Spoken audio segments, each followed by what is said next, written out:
Hey everyone, welcome to yet another episode of Uncomplicated by Freshworks, where we answer one question every day with one expert. Today's topic is something that's very important, very relevant in today's world of working with millennials, giving feedback. Right? A lot of approaches to giving feedback. Some first-time managers struggle a lot with it, but we've got someone who is ready to propose a model, or rather talk about a model that's gonna help us give feedback in a very effective manner. Ryan Engley, who is the VP of Product Marketing. Hey, Ryan. Hey, Praveen. Thanks for having me. Happy Yeah, to it's be a here. pleasure.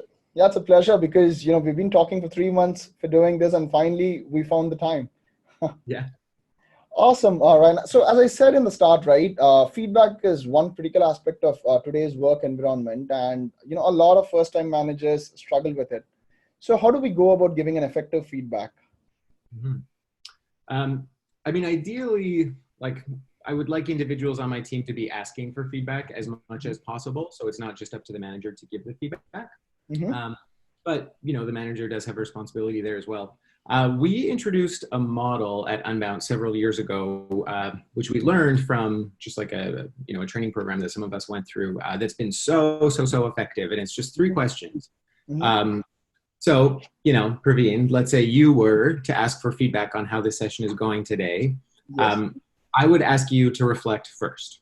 And so I would say, okay, Praveen, tell me in this interview what's been going well. So Mm-hmm. 3 things that have gone well. Tell me 3 things you found tricky Mm-hmm. and 3 things that you'll do differently next time. Mm-hmm. So you would self-reflect. You would go through those 3 questions. Mm-hmm. I would then say, okay, Praveen, I have some feedback for you. Mm-hmm. Is now a good time for me to share it? Mm-hmm. You probably say yes. And then I say, okay, so here's what's going well. Mm-hmm. You were persistent over the course of the 3 months and made sure that we had time to get together. Mm-hmm. We were both on time, ready to go, really well prepared for the interview. And you've been, really articulate in the way that you present information. And then I would say, and here's what's tricky. And then I list sort of 3 things that have been, tricky or challenging. And then I'd say, for next time, here's what I would do differently, or you might want to try differently, and give you 3 recommendations. Okay. So you self-reflect those 3 questions, and then I go through those same 3 questions to give you the feedback as well. Okay, awesome, Ryan. So, one critical aspect of what you just discussed, right? The tricky part, or what could be the improved part. How do we communicate that? Because there's a lot of times that the candidates or the folks might take it a bit personally. Let's say I say, hey, you need to improve on this. So there's a good chance that people might take it personally. So how do we avoid that, Ryan? Yeah, there's so many philosophies on this.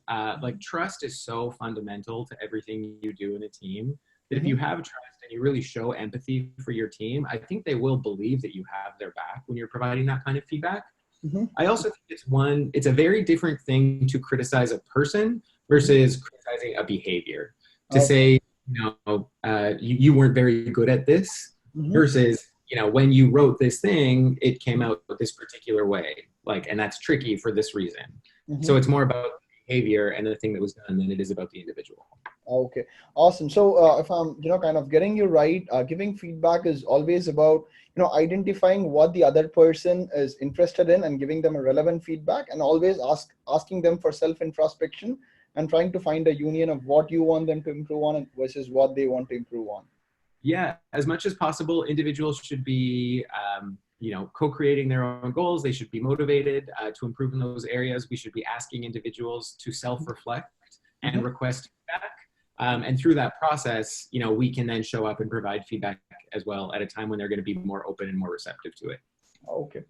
Awesome. I think this is going to change, at least for our listeners, the way they give and take feedback. Thanks for taking the time and joining us, Ryan. It was a pleasure talking to you. Yes, my pleasure. Have a great day. Yeah. Bye-bye.